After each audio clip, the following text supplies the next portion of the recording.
Bienvenue sur le podcast de Philippe Gu. Aujourd'hui, on va se plonger dans le mystère de la machine denticitaire. Ah oui. Une merveille technologique de l'Antiquité. Découverte il y a 125 ans, cette machine, aux dizaines de roues dentées en bronze, a longtemps intrigué les scientifiques. Absolument. On va explorer ses fonctions, son fonctionnement complexe, et puis les théories sur son origine, Oui, tout en s'interrogeant sur l'avancée des connaissances scientifiques des Grecs anciens. tout à fait. N'oubliez pas de vous abonner à ma chaîne YouTube et de liker la vidéo pour soutenir le podcast de Philippe. Oui, bien sûr. Alors prêt pour un voyage dans le temps? Absolument. La machine denticitaire est un objet fascinant qui nous force à reconsidérer notre vision de l'Antiquité. Imaginez un calculateur astronomique capable de prédire les mouvements des astres avec une précision incroyable conçue il y a plus de 2000 ans. C'est vrai qu'on a du mal à imaginer les niveaux de sophistication des Grecs anciens. On a tendance à les voir comme des philosophes, des poètes, des artistes. Mais la machine denticitaire nous montre qu'ils étaient aussi d'excellents ingénieurs et mathématiciens. Exactement. La machine denticitaire témoigne d'une connaissance approfondie de l'astronomie et de la mécanique. Oui. Pour concevoir un tel système d'engrenage, il fallait maîtriser des concepts mathématiques complexes comme la trigonométrie et le calcul des rapports. Et pourtant, cette technologie semble avoir disparu pendant des siècles. Oui, On ne retrouve pas de traces de mécanismes aussi complexes avant la Renaissance. Comment expliquer ce vide technologique? c'est une question qui divise les historiens. Certains pensent que la connaissance de la machine denticitaire a été perdue lors des invasions barbares ou encore lors de la destruction de la bibliothèque d'Alexandrie. D'autres estiment que la machine représente une exception, un pic technologique qui n'a pas eu de suite immédiate. En tout cas, la découverte de la machine denticitaire a eu un impact énorme sur notre compréhension de l'Antiquité. Elle nous montre que les Grecs anciens étaient capables de réaliser des prouesses technologiques bien plus avancées qu'on ne le pensait. Et on explore cette ancienne technologie qui n'a pas encore donné tous ses secrets. D'accord. Les recherches continuent et chaque nouvelle découverte nous rapproche un peu plus de la vérité sur cet objet fascinant. Justement, parlons un peu de sa découverte. On sait qu'elle a été trouvée en 1900 par des pêcheurs d'éponges au large de l'île denticitaire. Oui. Mais comment ont-ils réagi face à cet amas de bronze corrodé? Au début, personne ne comprenait vraiment de quoi il s'agissait. Il a fallu des années de recherche pour commencer à déchiffrer les inscriptions, analyser les fragments et reconstituer le puzzle. C'est fascinant de penser que cet objet est resté au fond de la mer pendant près de 2000 ans avant de refaire surface. Oui, On imagine l'excitation des archéologues lorsqu'ils ont compris l'importance de la découverte d'os. absolument. La machine denticitaire est rapidement devenue une énigme pour les scientifiques. Comment un objet aussi complexe a-t-il pu être conçu à cette époque? Quel était son usage précis? Qui était son créateur?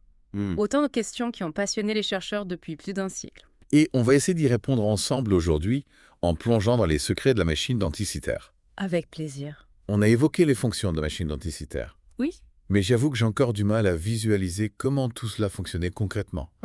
On parle de roues dentées de cadran. Oui. Mais comment tout cela s'articulait pour prédire les mouvements des astres avec autant de précision? C'est là que ça devient vraiment passionnant. Imaginez un système complexe de plus de 30 roues dentées en bronze. Ah oui. Toutes imbriquées les unes dans les autres, actionnées par une manivelle, chaque roue tournait à une vitesse précise calculée pour correspondre au cycle astronomique. C'est un peu comme une horloge cosmique en somme. Exactement.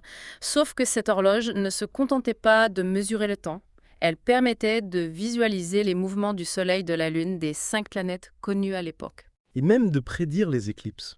Et comment savait-on à quoi correspondait chaque roue dentée? Y avait-il un mode d'emploi gravé sur la machine? Eh bien oui, la machine denticitaire était recouverte d'inscriptions en grec ancien.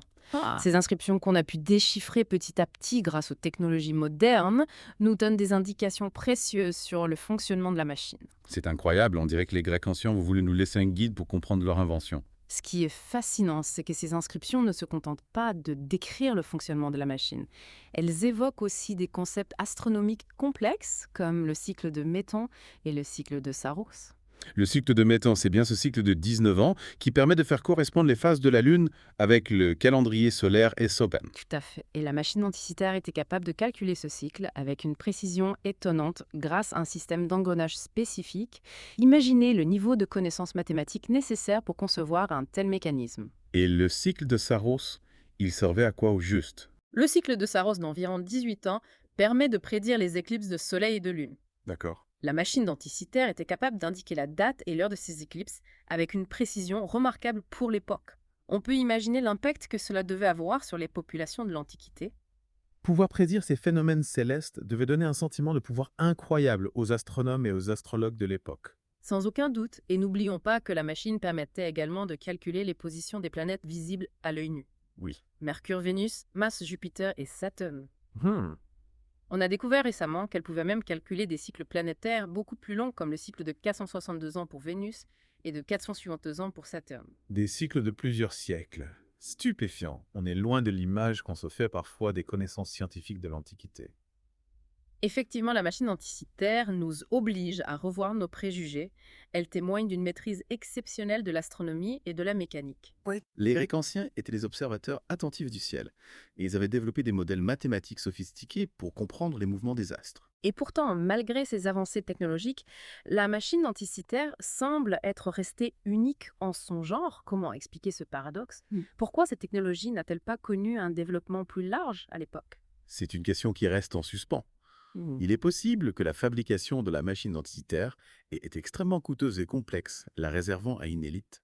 Ou peut-être que la connaissance de cette technologie s'est perdue au fil des siècles, victime des aléas de l'histoire. En tout cas, la machine anticythère nous rappelle que le progrès scientifique n'est pas toujours linéaire. Il y a des périodes d'avancée spectaculaires, suivies de périodes de stagnation, voire de régression. Absolument. Et la machine d'anticythère est là pour nous le rappeler. Le passé recèle encore bien des surprises et il nous appartient de les découvrir et de les comprendre.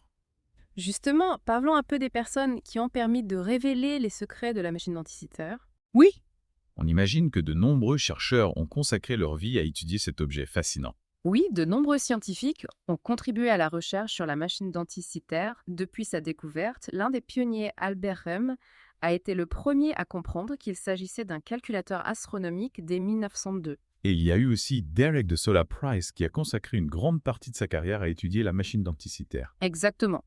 Derek de Sola Price a utilisé les technologies les plus modernes de son époque, comme la radiographie au rayon X, pour analyser la machine et reconstituer son fonctionnement. Ses travaux ont permis de mieux comprendre la complexité et la précision de ce mécanisme antique. Et la recherche continue encore aujourd'hui, n'est-ce pas? Oui, des équipes de chercheurs du monde entier continuent d'étudier la machine d'anticythère en utilisant des technologies toujours plus performantes grâce à la tomographie par rayon X. On a pu obtenir des images en 3 dimensions de l'intérieur de la machine, révélant des détails invisibles auparavant. C'est passionnant de voir comment la technologie moderne nous permet de mieux comprendre une invention vieille de plus de 2000 ans. Et on n'a pas encore percé tous les mystères de la machine anticythère. Il reste encore des inscriptions à déchiffrer, des fragments, à analyser des mécanismes à comprendre. On imagine l'excitation des chercheurs à chaque nouvelle découverte, mais il y a une question qui me taraude. Qui a bien pu créer une machine aussi complexe il y a plus de 2 millénaires? C'est la question à 1 million de drachmes. Ah oui. La machine d'anticythère est un véritable casse-tête archéologique, et l'identité de son créateur reste un mystère. Effectivement, on n'a pas de signature, pas de documents qui nous disent clairement « c'est moi qui ai construit cette merveille ». Mais on peut quand même spéculer, non? Il devait bien y avoir des noms qui circulaient dans les milieux scientifiques de l'époque. Bien sûr, plusieurs hypothèses ont été avancées basées sur les connaissances et les savoir-faire de l'époque. Certains évoquent Archimède, le génie de Syracuse. Ah oui, Archimède le scientifique qui a crié Eureka dans son bain. Il était connu pour ses inventions mécaniques, ses travaux en mathématiques et en physique, ça semble plausible. C'est vrai, mais Archimède est mort en 222 avant J.C. Or, la machine d'anticythère date d'environ 4-6 avant J.C. Donc à moins qu'il n'ait eu un atelier secret qui a continué son travail après sa mort. Il est peu probable qu'il en soit le créateur direct. D'autres candidats potentiels. Hipparque de Nicée est un autre nom qui revient souvent à un astronome de génie connu pour ses travaux sur les mouvements des astres. Il a vécu à une période plus proche de la création de machines. Hipparque aurait pu avoir les connaissances astronomiques nécessaires pour concevoir un tel mécanisme. C'est une possibilité.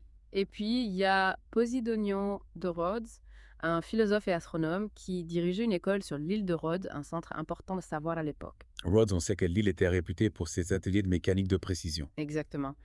Il n'est donc pas impossible que la machine d'anticythère ait été conçue à Rhodes par une équipe d'artisans et de scientifiques talentueux, inspirés par les travaux d'Hipparque ou d'autres astronomes de renom. C'est fascinant de se dire qu'on ne connaîtra peut-être jamais le nom du génie qui a créé cette machine. Mais ce qui est sûr, Oui, c'est que la machine d'anticythère nous oblige à revoir notre vision de l'Antiquité. absolument. Elle nous montre que les Grecs anciens étaient capables d'inventions extraordinaires, bien plus avancées que ce qu'on imaginait auparavant.